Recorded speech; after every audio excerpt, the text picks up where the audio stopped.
And we have got to stand up and start being outraged about these kinds of things that happen. Because guess what?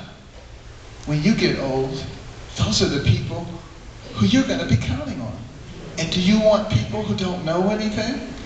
That's what you're going to have. So this is actually a much more serious issue than we might think it is. Well, at any rate, you know, it was, for me, a wonderful thing getting on the right track. But you would have thought that maybe life was going to be good for me, but it wasn't. Because when I got to high school, I ran into the worst thing a young person can run into. It's called peers. Negative peers. P-E-E-R-S. That stands for people who encourage errors, rudeness, and stupidity. And that's exactly what they were doing. Tell you what clothes you could wear, who you had to hang out with. And, you know, I started listening to that stuff. And I went from an A student to a B student to a C student. I didn't care. I was cool. I was getting the high fives and low fives, pats on the back, doing the Detroit strut. You know the Detroit strut? You kind of want I was cool, man. I was cool.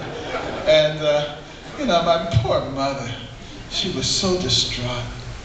She thought that somehow I was different, that somehow I could see beyond what was destroying the lives of everybody else. And now here I was casting my lot in with them. I remember one day I was just complaining to her about not having the clothes. And she said, Benjamin, I'll tell you what. I'm going to take all the money I earned this week, scrubbing floors and cleaning toilets,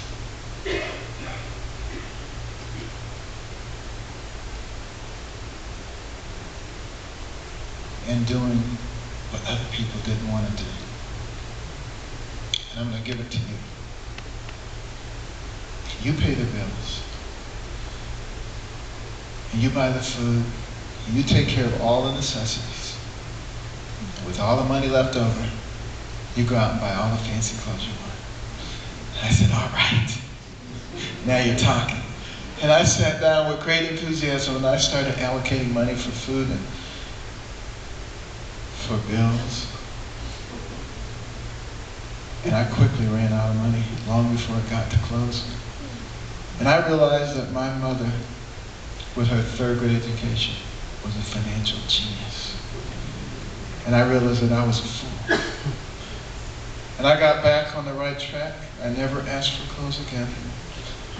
And in no time I was an A student again, and the guys didn't like it. They were calling me nerd, and Poindexter, and Uncle Tom.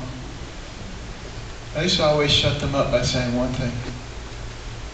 I said, let's see what I'm doing in 20 years, and let's see what you're doing in 20 years.